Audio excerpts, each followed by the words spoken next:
4 50 caliber sniper rifles. Jeez. Hope they got a heck of a break on that thing and then barrel. I'm sure I saw somebody shooting a 50 cal, 50 BMG in a pistol. I'm sure I've seen something with a pistol. Yeah, there was somebody that had done that. I don't remember who though. But yeah, you probably did see that. I don't remember. Like I said, I don't remember who it was, but they were talking about it. So, Mr. Knives has joined us. He says, "So DD has the H9 now." yep. Man. So also, guys, you can go ahead and start sending us in, but remember the hashtag Viva Las Vegas. But also, since Gary always does Gorn, I'm gonna put out the email to send the Gorn into as soon as I find it here. All right, here it is. So send your Gorn to AmericanHillbillyUp@gmail.com. And right after the giveaway, we're going to look at some Gorn. And so if you don't know what Gorn is, it is pictures of guns or knives. So you got something out there you want to show off, you can send that to AmericanHillbillyUp@gmail, and we will try to get it put on the channel. And if like you might go ahead and explain on the email like what it is, if it's Colt Python or whatever, and whatever caliber. And so Yeah, chessboard. The MP5 is a 9mm. The MP7 isn't. It's a 4. What is it? Is it 4.5? It's a weird caliber that HK came up with, and nobody else uses it for anything. Yeah, Bama Dad says see the TTI CZ under 1,000. Well, Michael Dunn, he's even on Facebook over there. So trying out the Facebook side. Yeah, I don't think you can get that in Cali. That's what Walter, Viejo was talking about earlier. He said it's hard to get excited about SHOT Show because unless it's a single action revolver, we can't get it. I mean, it takes too long. By the time they get to the registration, they're already, fairly, they're not new anymore as far as like new model that just come out. So, and I think he goes, you already have a Colt, so like, how's anybody going out and do that? Revolver single action, So the H90 that used to be made by Hudson, but they went bankrupt because nobody was buying the gun because they wanted too much for it. Daniel Defense bought the rights to it,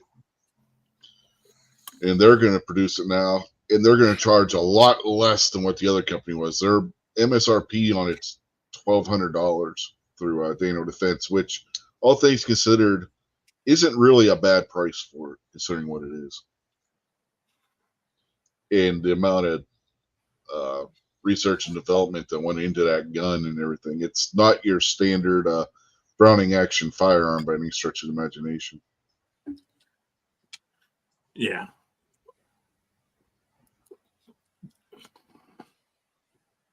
.6 by 30mm. Yeah, 30mm. Yeah, like I said, a weird proprietary cartridge that nobody else uses for anything.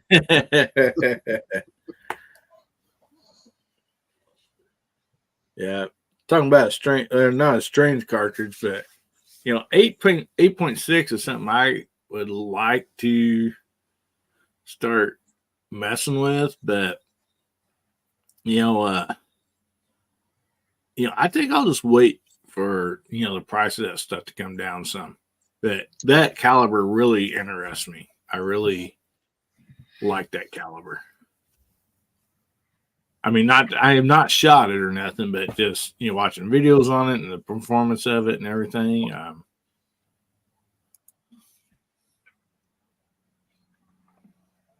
Yeah, it seems like an interesting cartridge for sure. I've watched a couple videos on it, and it would be interesting to test out. Yeah. And the fence dad, not the fence dad, Bama dad's comment out there about the trigger on the H9. Yeah, it's like a 1911 trigger on a Glock, for lack of a better term. But it's a striker fired pistol with a different kind of recoil system in it, and the trigger is flat face trigger that doesn't pivot. It pulls straight back like a 1911 trigger. And Joe Vacu says the 8.6 is basically the same as a 338. So.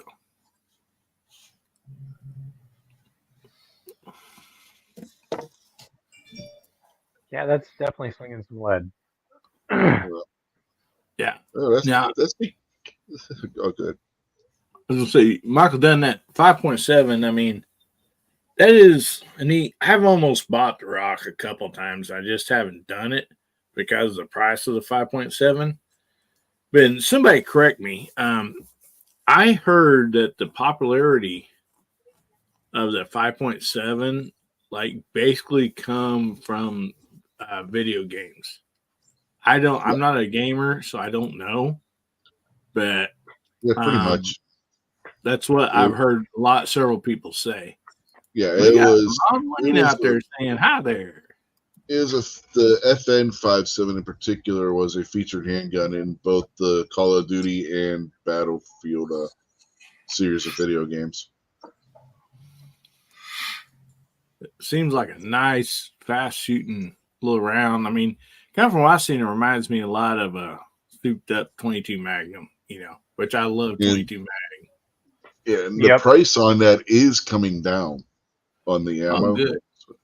Yeah, PSA's in-house brand AAC is going to be making it too, which makes sense since they're going to have like 2 or 3 firearms now that are going to fire the cartridge. Ron Wayne, that's okay. I can get it off that email too, buddy. So it's just a little easier if all of them's in the same email, but that's not a problem at all. So yeah, Michael Dunn says Call of Duty. But anyway, guys, make sure you get those hashtags in. We're going to do the giveaway in 4 minutes, and then we're going to start showing some Gorn. And Joe Vacu says 5.7 is developed in the mid-'80s. Correct, the ammo we can get is very similar to the 22 long rifle. Okay, the Magnum. Yeah, it's essentially a cut down 5.56 is what it amounts to. So cut down a 5.56 and you're going to get a 22. Chastity says, I don't play video games. I got stuff to do. I don't know, man. There's some video games like I've seen people play here and there that I'm like, man, I could really go down that rabbit hole. I mean, I see where it would be very easy to go down that rabbit hole. Yeah, very easy to go down a rabbit hole with video games. Like if you're into tanks or something and you start playing World of Tanks, you're going to go down a rabbit hole. If you're into like warships, you start playing World of Warships, you're going to go down that same kind of rabbit hole. Ask me how I know. Garage Guy says Ruger has a new carbine in 45 ACP. Yeah, they brought the PCP that they brought it out, or PCC rather. They're the Ruger one, the one that was in 9mm. They just released that in 45 as well. Wow, PCP, yeah, that would be an interesting thing in a gun. Right. I was gonna say, what are you on there, Rich? Lack of sleep. Suburban Prepper says he's got to go to bed, so thanks for jumping in. We sure appreciate you. And good night. Everybody saying good night. Yeah, Bamba Dad saying 5.7 cartridges hard to load.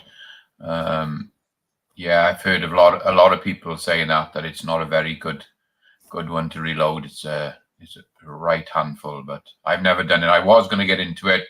I did some research on it and I decided not to.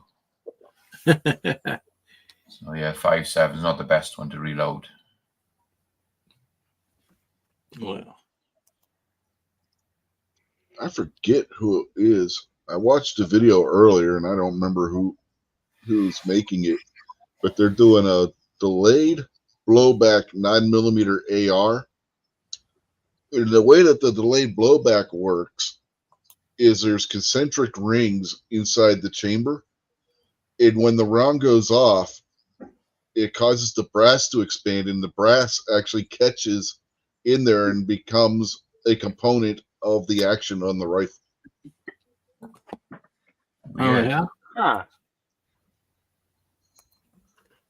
Huh. That's different. Yeah, I've heard of the roller delayed blowback systems, but from what I've been told and what I've seen, sometimes they can be a little bit finicky at times, especially if you don't keep them cleaned up. But I also heard and have seen that when they go full auto, they also shoot really, really, really, really smooth. Well, that's the MP5 action, the roller delay. Yep. Well, guys, it's time to do the drawing. So make sure you have your hashtag Viva Las Vegas in there.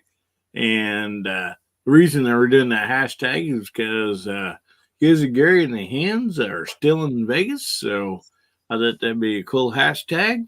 And tonight, the winner will get a chance to become a member of the Skinny Black Flipper Knife. So this is a cool little knife. It's just a dandy. It honestly is. Has a great flipper, really nice blade on it. And I had thought about switching to maybe doing a different knife, but everybody's like, whoa, whoa, whoa, whoa. Hang on a minute. I'm not a member of that club yet. So anyway, we're going to see how many people, I guess, we get that member and be a member of that club for a little while, I guess. So as long as you guys like that, then that's what we'll continue to give away, at least for a while.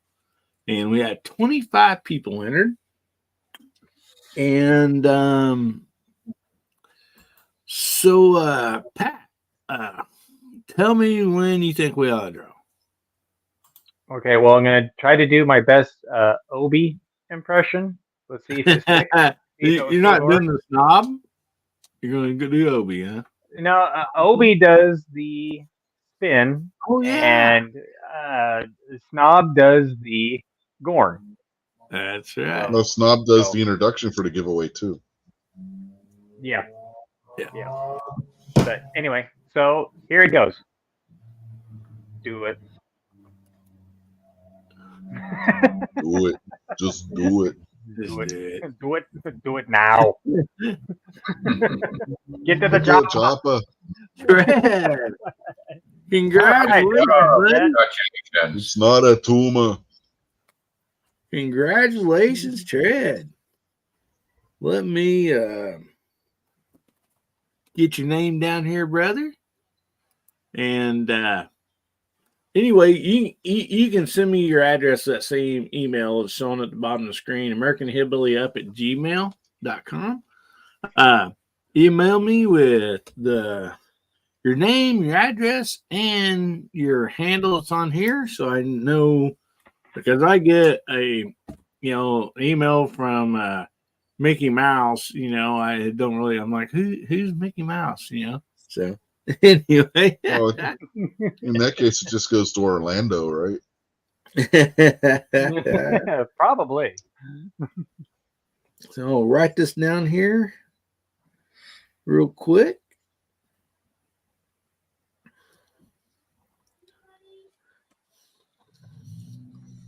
So, yep, Tread, just get a hold of me, brother, and I will get that sent out to you, buddy. And he just asked, Tread did, what did I win? And you are now officially a part of the Skinny Black Knife Club.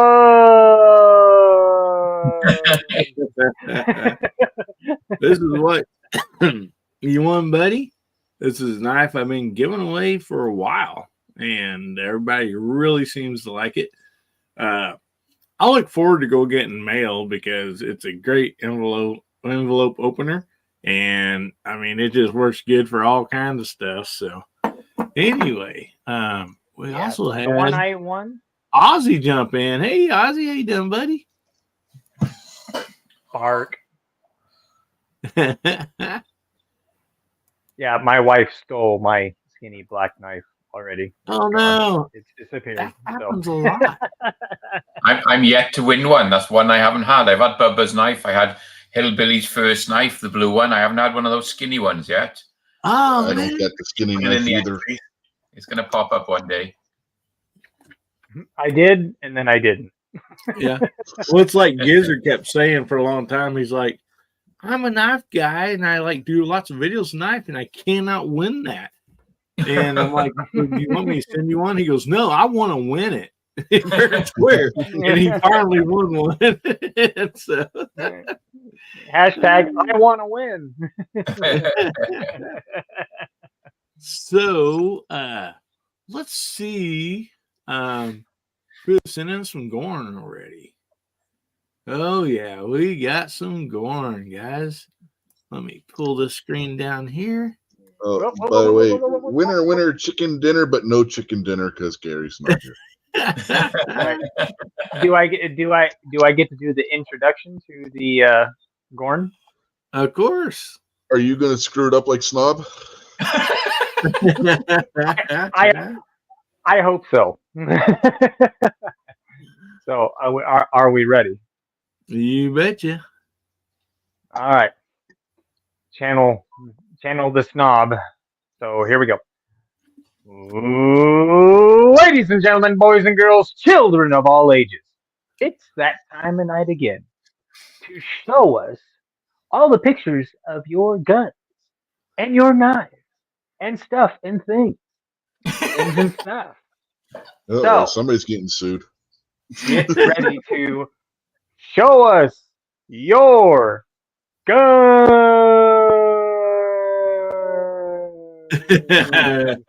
Good job. Good job, Pat. Good job. Good job. Nice. Yeah. The only problem is we could hear you Snob's most usually cutting out half the time when he's done it. That's because Snob's microphone can't take yelling into it. That's true. That's true. Well, hopefully I did it halfway justice anyway. I'll put it that way. You bet. Great job. All right. We got some Gorn coming in. So, first up, we have some Gorn from MacMan. So, let's pull this up here and share this. And so, Mac, since you're on the panel, you want to tell us what we got there? That is good looking. So we were out on vacation in one of the local stores where they sell knives and bits and pieces and Western wear. And this knife was sitting in there and it actually said custom made in the UK. And I picked it up and I really liked it. It's beautifully made. It's finished perfect. I think is it D2 blade, they say. If you look on the side of the skull there, I think it says D2 steel. And it's a one piece all the way through with this nice little matching handle on it. And everything, I can't find a fault with it. Running my fingers over the rivets, over the edges where everything's matched up. It just fits absolutely perfect. I'm going to have to do another video on this knife. Comes in a little holster. It's got this like snake skin finish on it. And I don't know who actually made it because the paperwork I got, it just says custom made in the UK, the price. And on the back, it says a little bit about it because it's faded out. It's really hard to read. So I don't know who the actual guy was. It just says custom hammered something camo. hunting, skinning, D2 steel knife and sheath, all homemade. So that's about all I know about it. But it really caught my eye when I saw it. Hunting, skinning, and all that, they left out scaring the crap out of somebody knife too. Well, I'll tell you what, that looks like one of my dad's, kind of like one of his old bucks that he used to skin deers and stuff out with. It's a good looking knife, really good looking knife, and holster for it, man. That is nice. Yeah, that's got old school written all over it right there. I love that. That is nice. One has to ask though, would that knife even be legal in the UK anymore with all the silly laws they've been passing? I don't know. There's not much. You can own the knives and everything, but if you get stopped with it, you've got to have a reason why you've got it. You've got to have a good reason. This is just a quick one. In the UK, you remember the old mag lights we used to have that the police used to carry? They used to carry like 6 D-cell batteries in it. Yeah, like the one that you could use as a billy club. Yes. So if you've got one of them in your car and a police officer pulls you over and he picks it up and turns it on and it switches on, he puts it back down. If it doesn't switch on, you get arrested for carrying a deadly weapon. Mm-hmm. So wow, really? How bad the laws in the UK is. There was somebody who had called the police. This was in, I think, the Daily Mail a couple years ago. They had called the police because somebody broke into their house. The police went into their bedroom, doing their little investigation, found a softball bat and no other equipment for playing softball, and arrested them for having a deadly weapon in their bedroom. Yep. Wow. It's crazy over there. All the laws are for the criminals over there, not for the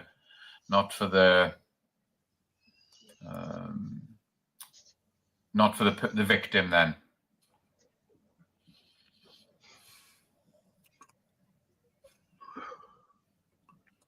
Alrighty. So I'm going to post this here. Next one is from Mr. Bob, and this is what he said about it here. Oh, here, I need to hit enter.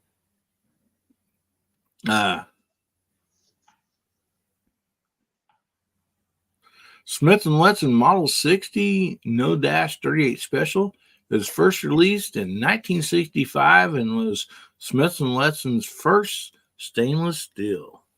Nice. I like those first generation guns with no dash after them. That's a no dash. Nice. Man, yeah, I've got a couple now with no dashes on them, and they're great little pistols. When I see them, I buy them now. Yeah, I don't blame you, because all they're going to do is go up in price. Look at the wood. Look how the older wood looks so much nicer than the newer wood they use now. Oh yeah. Look at the patina and everything. Look at the screw and how the patina and everything is on that screw. It's just awesome. Well, it's craftsmanship and not made by a machine, Yeah. And that's the bad part, because I've got a model 681, which was in the 80s, if I'm remembering correctly.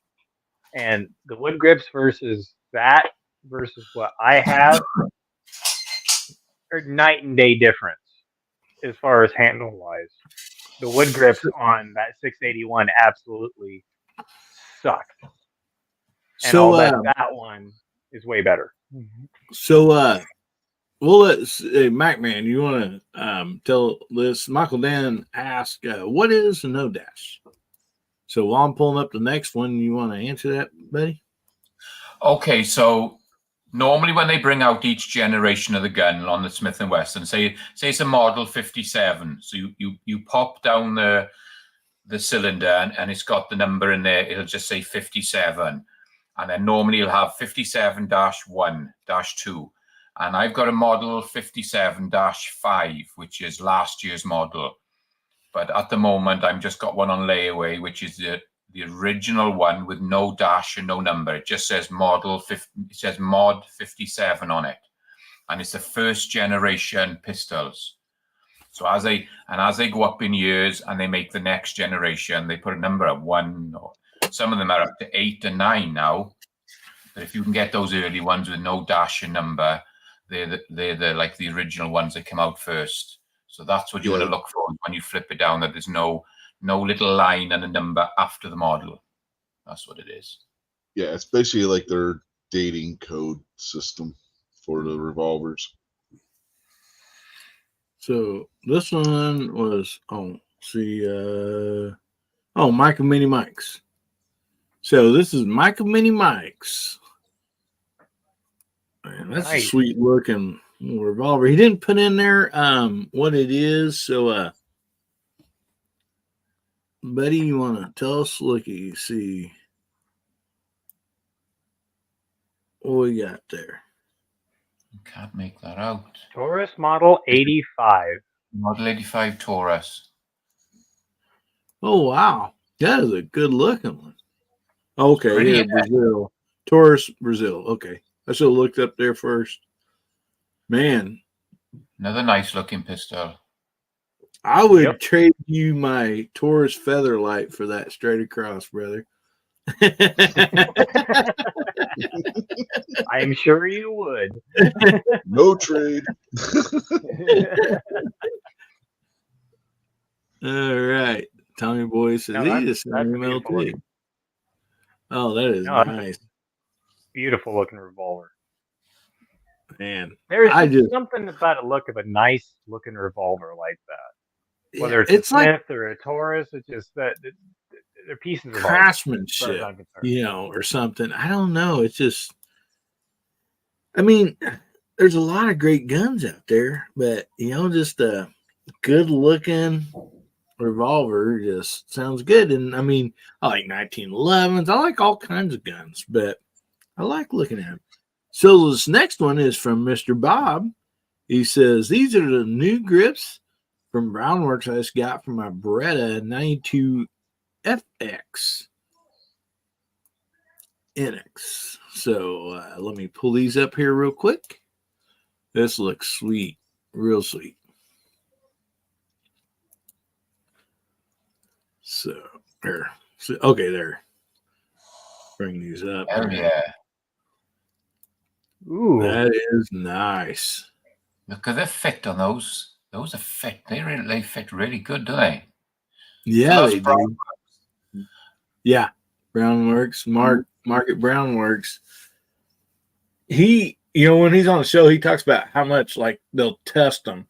He'll send them out to even they work on his gun and stuff. He'll send them out to a few people and get their reviews. Private reviews or whatever. Okay, the safety. There's not enough room for the safety slot or something. I mean, so he really works hard at trying to get these things perfected. Man, that is sweet. Can you zoom in on the logo? What's the logo?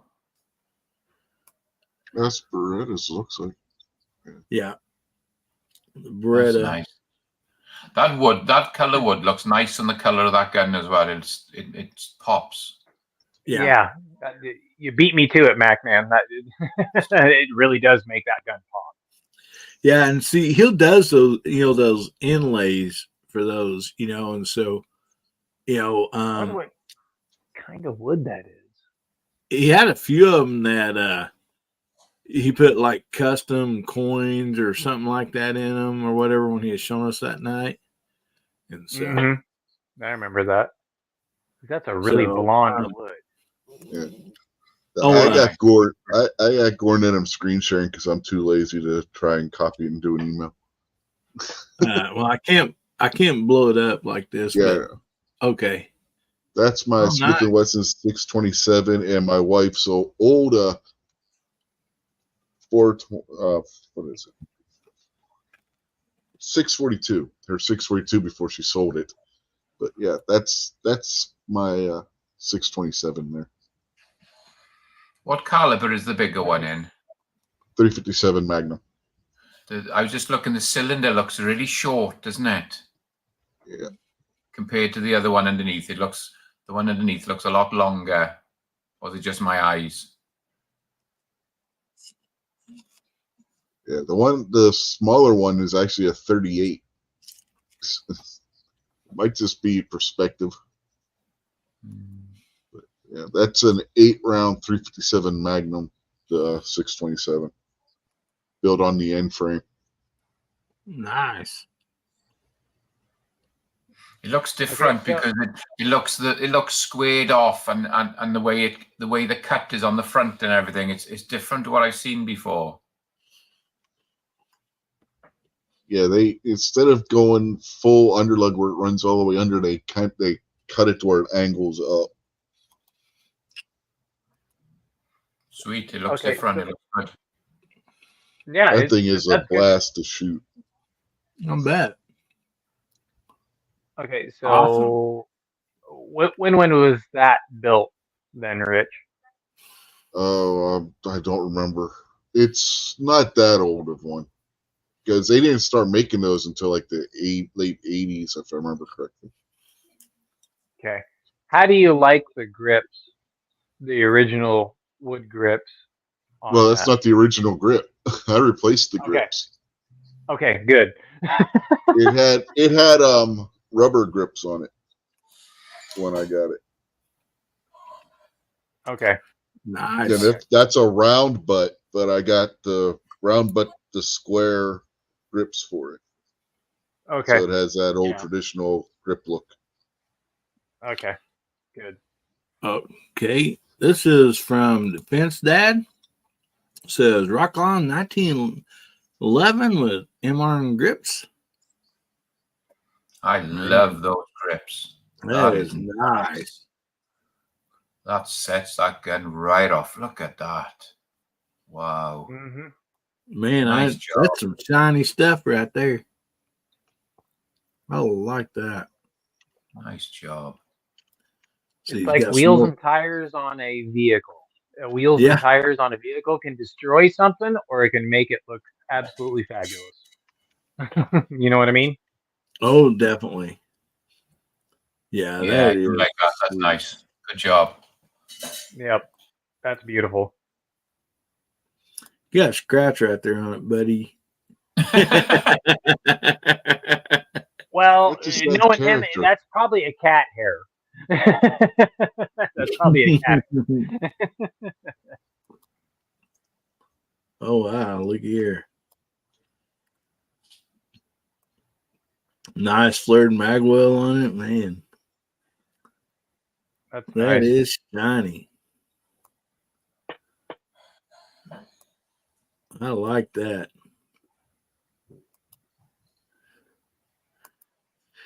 Oh man, we got Goran Pollen in here.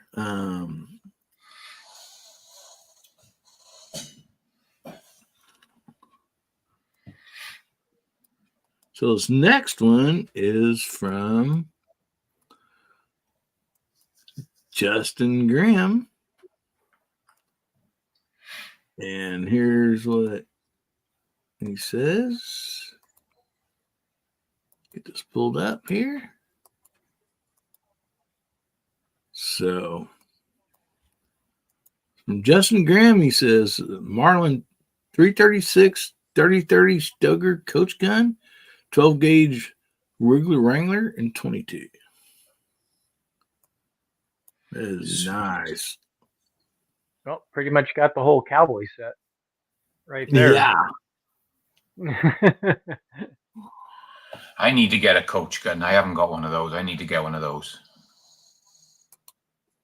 Yeah, they're sweet, fun to shoot, but if they're in 12 gauge and they're that short, you're gonna have to watch out for your shoulder. And cowboys would scoff and call him a wimp for having the rubber butt pad on there. I'm a total recoil junkie, so I don't care. You get a shotgun like that, you would love it. You get a shotgun like that, yeah. it's gonna hurt. Well, Mac Man says, give me 1 in 10 gauge. I don't care. I've shot one in 8 gauge. No thanks. Wow. 12 is A lot of fine. people don't realize they think the old coach guns were in 10 or 12. They were in 8. But a Wild West black powder 8 gauge will be like shooting a 12 gauge today. Yeah, I was going to say a little difference between the black powder. So up next we have from Mr. Bob again. Pull this up.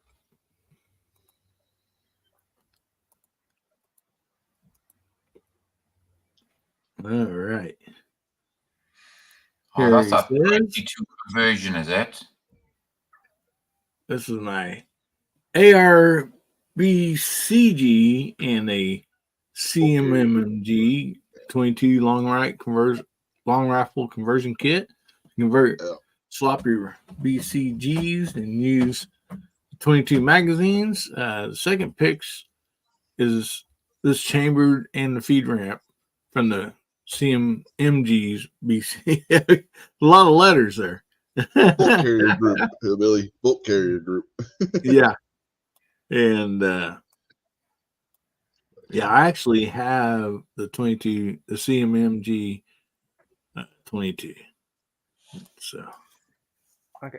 How's that working out for you on the conversion on that Hillbilly? What's the accuracy? I've not shot it yet. I'm fixing to. Okay. Now that the weather's got a little better, I'm fixing to take it out. So the bullet goes into that hole and comes out of the barrel there, is it? Mm-hmm. There's a little barrel that goes into your AR. Yeah. Is that how it works? So what it's like, you can't really tell in this picture, but if you would slide this back, it's shaped like a 223 5.56 cartridge, right? Okay. And then you're just sliding a 22 long rifle in the back of that cartridge is how it's kind of working. Yeah, it's kind of like the sleeves that they have for a flare gun that allows you to shoot a 12 gauge cartridge out of it. Yeah. You need to do a video on that, Hillbilly. I like to see that working. Yeah. I literally have it, and now we got some decent weather. I'm going to be doing that really, really soon. So if you had an AR-15, then you just use that bolt carrier, change the magazine, and you're good to go. Nothing else? That's it. That's it. Yeah. They come like mine. It come with 3 mags, and so those mags are AR style. So actually, hang on just a second. I'll just grab mine real quick. Show you.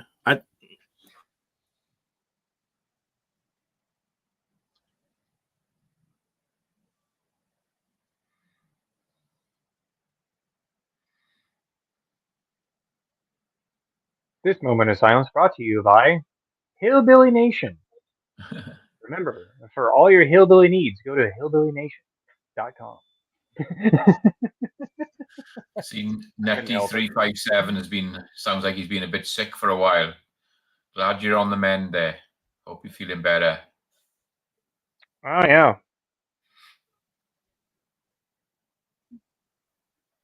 Yeah, it's no good feeling that bad. Okay, MacMan, I'll show you. Maybe you can see a little bit better in this picture. I don't know.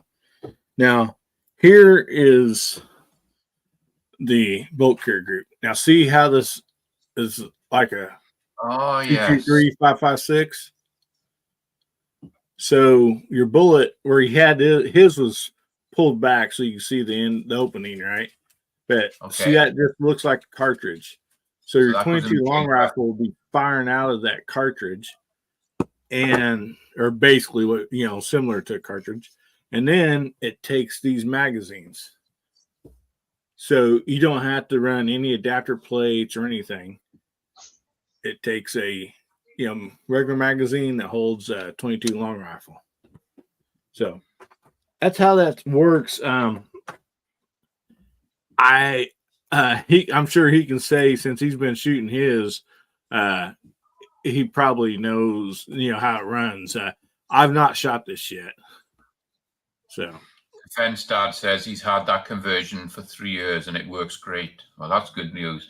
I've looked at them. I've never thought of buying one, but it looks kind of cool. Be nice to see the video you bring out, and then I might invest in one. Well, yeah, I forgot Defense Dad did that. Yeah, I think I don't know. I'll see if what he knows up in the chat. I think when he did that conversion, I can't remember if he did videos on that or not. I can't remember. It's been too long ago. Yeah.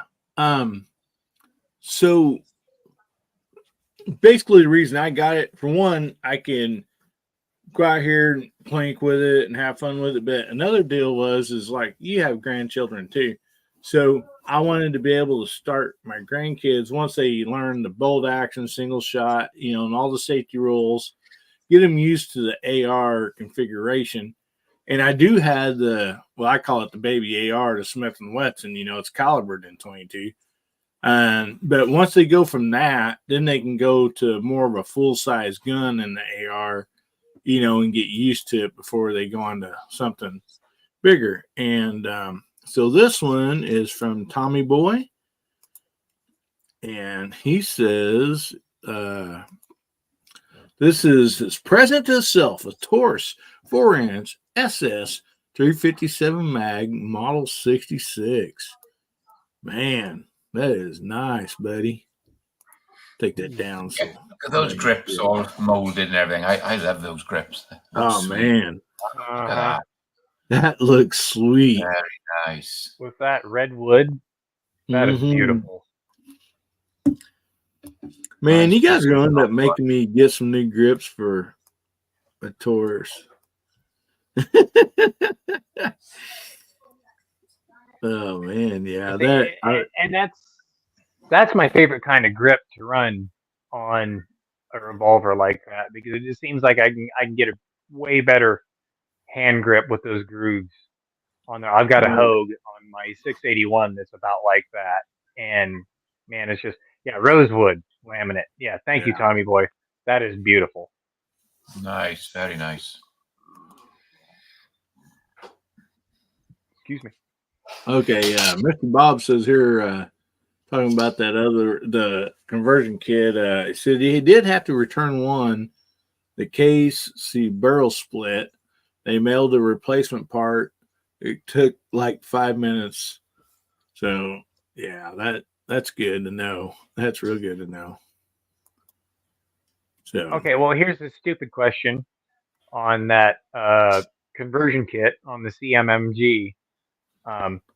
Is it smooth bore through that insert and everything, or does it actually have rifling in it? Does it actually have what? Is it smooth bore, or when it fires through the whole length of that insert on there, is it all smooth bore through there, or does it actually have rifling to get the spin I don't going, know. or is it just okay? I don't know. I've not looked inside this. Mr. Bob, they might be able to answer out there. I've not looked inside it yet because I'm not even. Michael just said smooth. Yeah, it doesn't really matter because it's going to interact with the rifling on the barrel anyway once it gets through that. Right. I just didn't know if they would start putting a little bit of spin on it before it actually got to the rifling or not. I've never messed with them, so I have no clue. just a curious question. So this is from Revolver Night. Tommy Boy also. That's a big boy, isn't it? There you go. Man, I almost bought a tracker 2 or 3 times. The difference between that 627 and my 627 is mine holds one more round. So when Taurus came out with their 627, they made it a 7-round instead of an 8-round. You got 357 8-round? Yeah, my 627 is 8 rounds of 357 Magnum. Wow. Dang. That looks sweet again. Yeah. Now I was really bent on getting the convertible, and so it had a cylinder for 38 357, and then it also had a 9mm cylinder with moon clips. And I really wanted one of those, and I just never could find the right buy on it, and so I just haven't bought one yet. That looks like something you just take out in the bear country. With a nice long barrel and a little bit longer sight picture on it, even if it didn't have the optic on top. It just looks like something you'd take into bear country with a really, really hot load in 357. It is an interesting optics mount. I'll give them that much. Yep. Now this is from Tread. He says this is his custom 300 blackout with PSA lower. It's got a different buttstock on it. Yep, we won't talk about that. What do you say? 300 blackout, or is it not? Or is it not? It looks like it almost looks like a 9mm, doesn't it? That the going into the mag. Yeah, it looks like a 9mm magwell. You're right, Matt. That's really so small in there. Yeah, it's look. I think it's a 9mm, isn't it? That sure looks it. Sure. Let me look at the email again. So you custom 300 blackout with PSA lower. Go back to it again. Go back to the picture again. It almost looks like a 9mm, doesn't it? It's just. He said that's the wrong pick. That's he's like, oh, sorry. That is 357 mag. Sig. Oh wow. I thought it looked quite magazine does it take? Does it take mags? I'd never even seen a 357 Sig in PCC. If you want to talk about 357 Sig, Tread's the person to talk to, because I think that's all he wants to run. I think he really likes 357 Sig. He said, yeah, it takes Glock mags. And I think that's another hard round to load, 357 Sig. I don't think that's one of the easiest ones to reload. Okay, Tread sent us something else here. And maybe this is the 300. Let's see if this is the 300 blackout. Yes, but it'll be labeled as 357 Sig.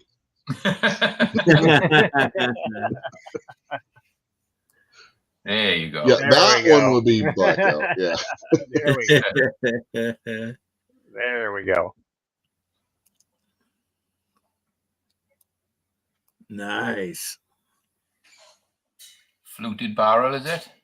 Or is it? Yeah, it's a fluted barrel on that. But yep, fluted. Yep. Nice setup. Nice twist on that flash hider too. Doggone, it's showing up better on my screen than it is on the StreamYard.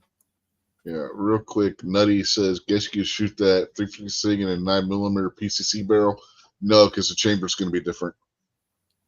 The chamber on the 357 Sig is going to be larger because the case diameter is larger than 9mm. It's at the widest point on the 357 Sig case. It's going to be the same diameter as a 40 Smith & Wesson round. Oh, he says this is 6.5 Grendel.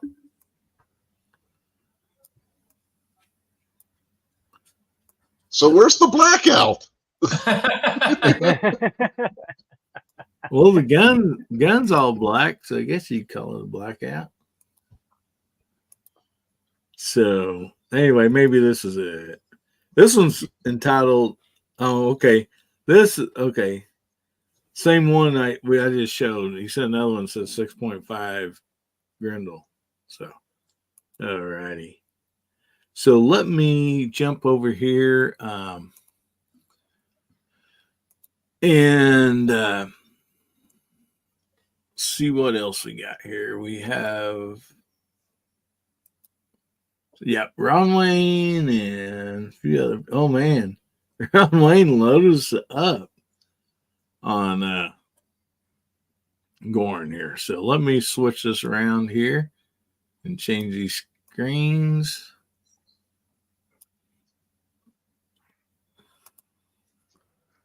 Alrighty.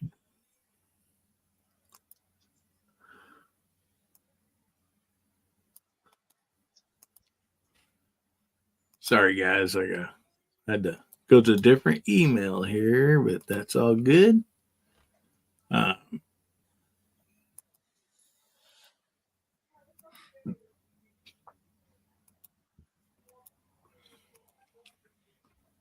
So this is the Cimarron Pistolera Nickel 45 Colt.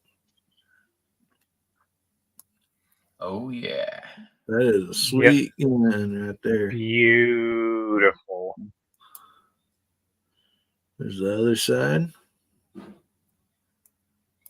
Very nice. That is sweet. Real nice. There's Agorizer sliding in late. Hey, buddy.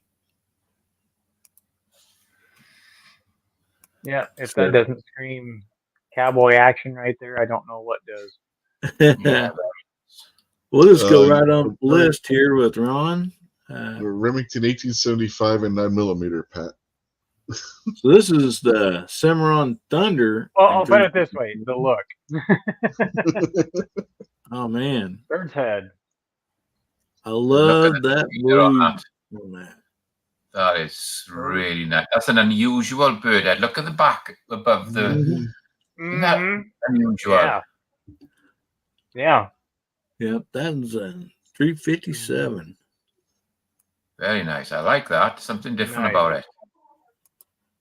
Yeah, it's got that great big flat spot up on top. Yeah, it's different, isn't it? It's nice. I'm not a big bird's head fan, but that one, I'm kind of digging there. That's definitely different. Very nice. Well, I think it's because of the way that frame is on that. Wouldn't that be the reason why they could do that? Possibly. I'm not sure. I'm just soaking it in right now. It's is that a case colored? Yeah, I'd say I've never seen nothing like it. Yeah, the frame is. Yeah, the frame. On the frame. But it almost looks like it's just on the lower part, right there, on the plate. Well, but no, I think it's on the entire frame. Yeah, you can see it right in front of the cylinder. Yeah. All right. Yep. Okay. Yeah, it's case hardened frame. Yeah. Case colored frame. No, that's beautiful. That is beautiful.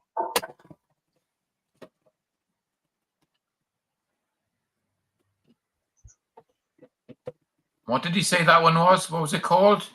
This is 357. Here, we'll go back here. It is the Cimarron Thunder. Yeah. Right, I'm going to write that down. I might add one of them to my list. That's nice. I quite like that. I might have to get one of those. I have to keep an eye open.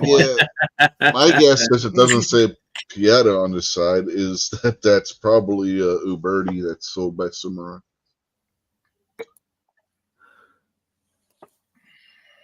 Okay, or I missed Dilly's. Okay, this one is the Rock Armory M1911 A1 9mm. Oh, nice. Oh, he said basically a Colt Peacemaker with a bird's head / thunder grip on that last one. Oh, that's nice. Yeah, I like the grip on that as well. With the US, that's nice. Yeah, I always like the U.S. Army grips on them. That is nice. Nutties after talking about the new Taurus single action revolvers. Yeah, I was trying to remember who it was that showed one, that shot. I couldn't remember who it was. Thank you for reminding me, Nutty. It was Taurus. They're entering into the Cowboy Action game now too. There's something about those 1911s when the checkering pops on just the plain kind of stock looking wood grips like that with the logo in the middle of them. It's just a really nice classic look. Super nice. Yeah. Little side note, Mark Novak, most of you guys probably know him and what he does, but from Anvil, when he recheckers a set of stock wood grips off 1911s, how nice he can make those pop again, just like that. And they're just absolutely beautiful. All right, this next one he says is a Taurus TH45 and 45 ACP.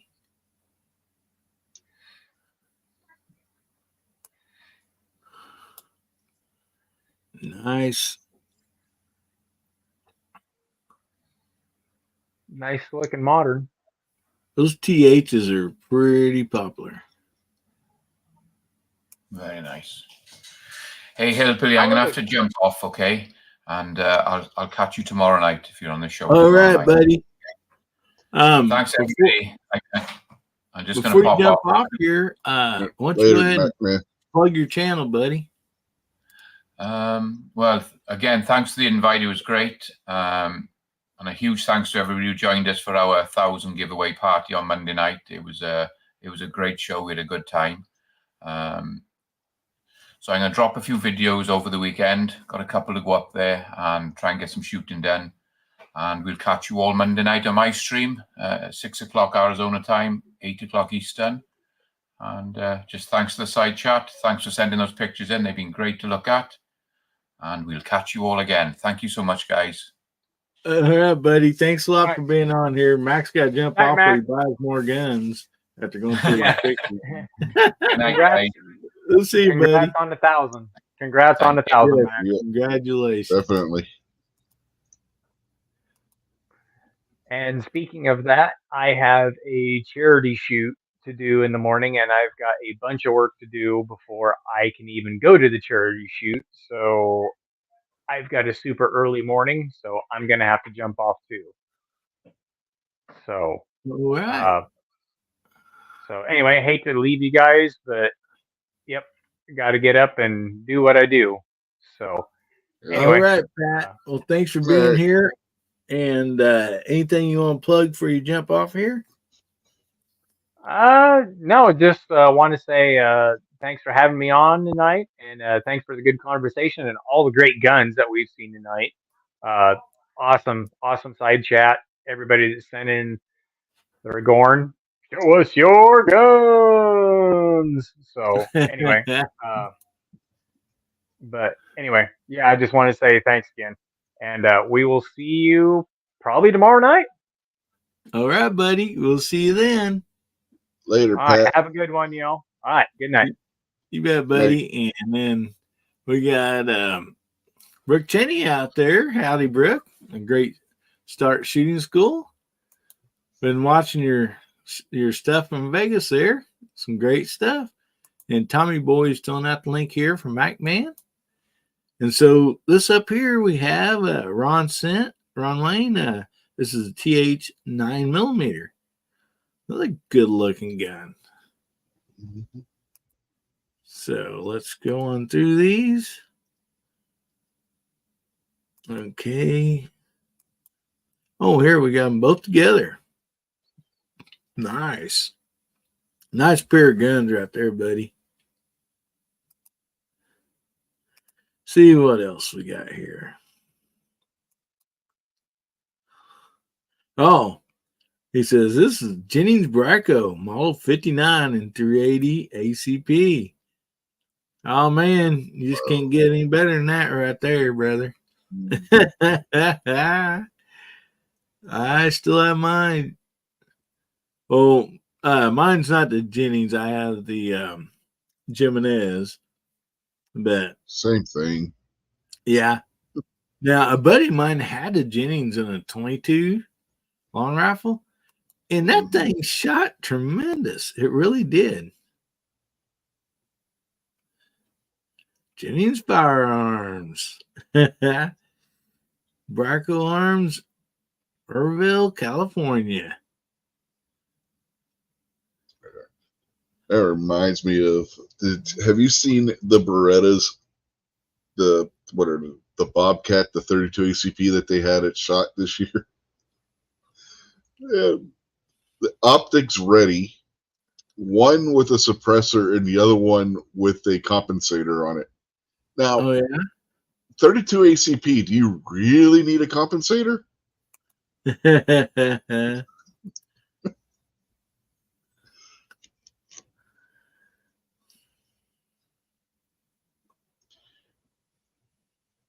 And it had a 10-round extended magazine, too, which I'm not that far from the bottom of the gun. This one right here is from Chessboard. So this is new Persuader here. Let's see. Take a look at this one.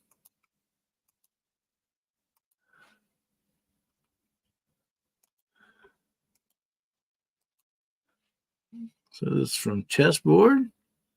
Nice Walter there. Walter, man. Good looking gun, brother. I like it. So let's see what else we got here.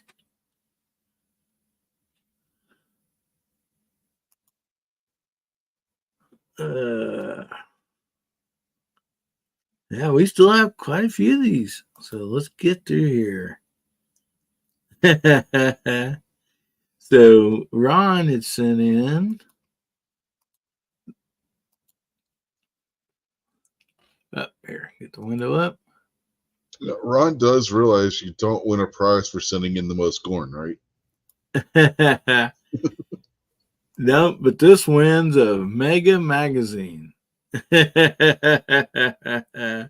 almost looks like he has a slot car track going into it. Yeah.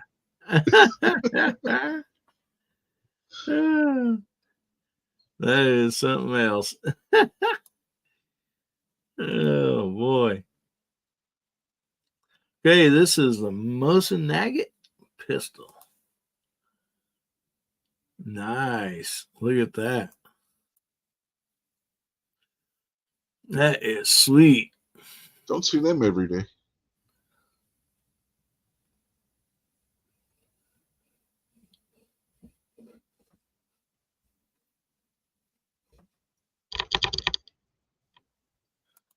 There we go. So, like Tread sending or Guns and Water sending stuff.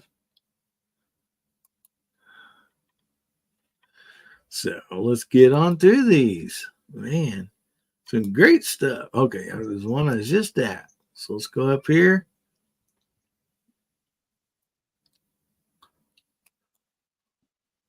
Okay, I think this is something we got offline here. Over accessorized. Yeah, to the point where where's the gun? Oh boy. So yeah. Look at this thing. Pepper box. Oh my goodness. Now that is quite interesting right there. Now, is that a pepper box shotgun or a pepper box musket? I don't know. Look at, you can see that. It looks like a flint handle on the back there.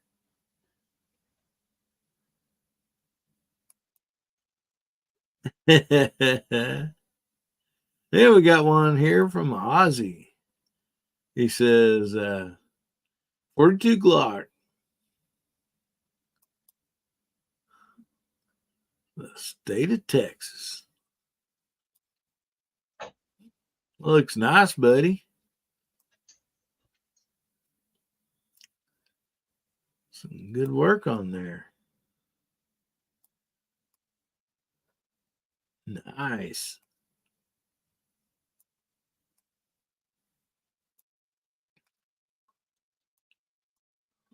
That is sweet. So let me see if we had any more come in here. Go check the other email real quick. Oh, yeah, we got some more come in. So let me pull this screen here, or I can get to it. All right, so this is from Tread. He says,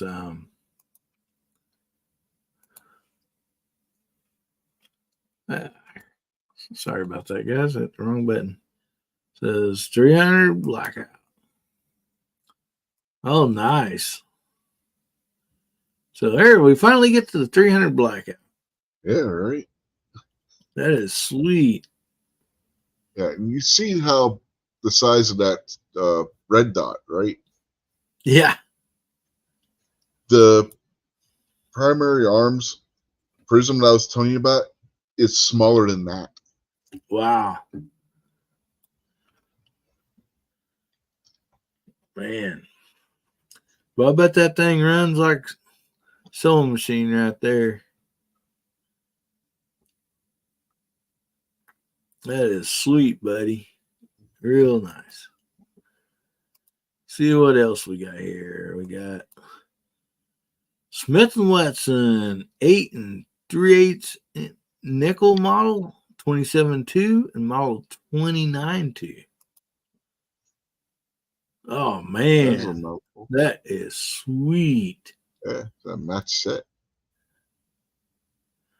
Now I love that right there, brother. That is nice.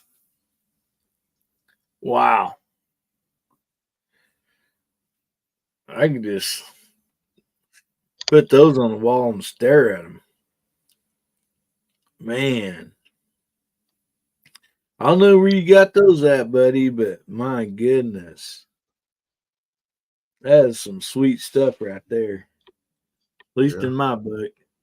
Like Mike says, looks like a pricey pair. Yeah. They probably have a pretty hefty price on them. Man, that is beautiful.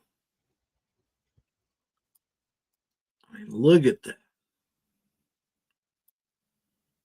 So they're what, 629s? Let me go back here. Or are they 29s that were nickel plated? It says model 27.2 and model 29.2. Okay, one's a 357 and one's a 44. Mm-hmm. Man, they're sweet. Now this one's from Mr. Mom. Huh? I said, ow. I just got a kitten fall into my leg. So this is him going out. Speaking of over accessorizing, the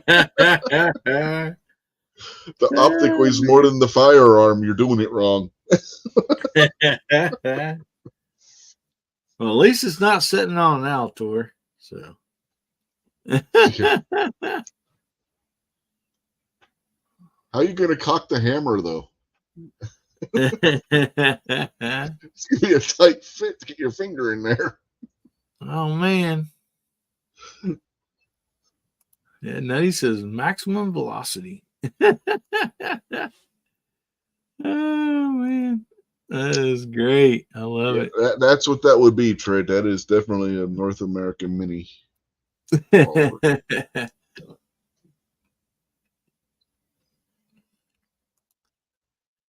Yeah, it will keep it halfway flat when you're shooting it. But it's a 22. How much recoil is it going to have? Yeah, the guy can shoot that with his hand on top of the scope. Uh-huh. That is sweet. Oh, man. So, as of now, that is it for the Gorn. And I don't know if Gun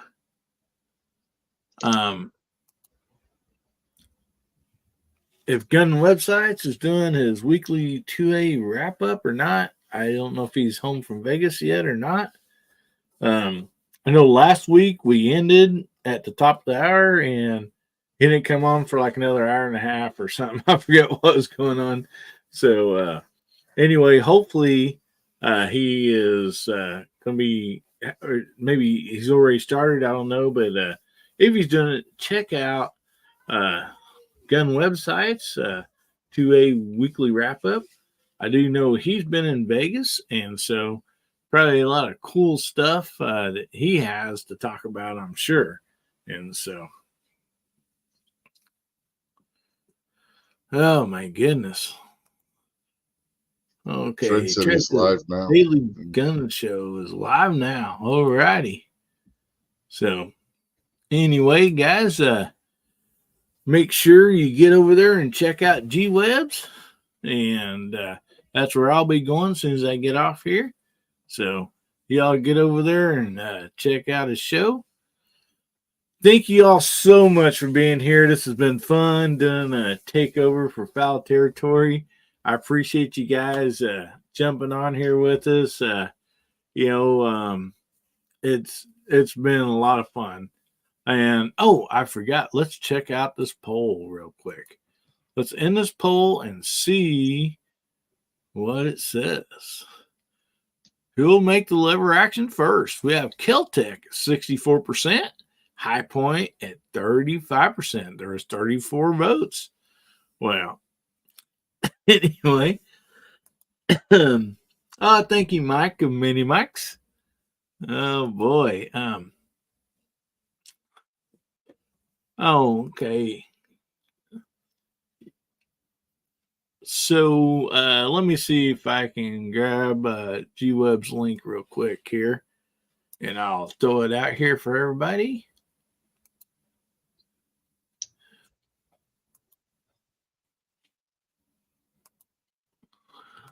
All right. So this is G-Web's link. Guys, go over there and check it out. And we are going to be ending this show and seeing you guys over there. So anyway, guys, thank you all so much. We sure appreciate you being here. Anything you want to say real quick before we get off here, Rich? Yeah, be sure to check out This Week Unloaded on Sunday night at 8:30 p.m. Eastern on the Unloaded Media channel. And I should hopefully have the craft holster for the P3, no, not the P365, the P10C. I don't have a craft holster for the P365, so I don't know what I'm talking about. Anyway, the P10C, I'm hoping to get that done tomorrow if I'm feeling better. I wanted to do it today, but I just felt so drained and everything. It's like, I ain't doing anything today. I think Bubba got me whatever the heck he had. Well, yeah, if you're ever in the green room, you use possum soup, then that'll get you. So anyway, guys, make sure you jump over the links out there on the side for G-Webs. He's on live right now. So make sure you get over and check him out. One thing I just want to tell you guys, I appreciate you. We will be having Guns, Beer, and Therapy tomorrow night, 9 o'clock Central, 10 o'clock Eastern. So jump over there and visit us. We're going to be having some cool giveaways over there. So just remember, God, family, and country, and make somebody's day better, will you? If the good Lord's willing, creeks don't rise. I'll see you again, Hillbilly Nation. We'll see you later.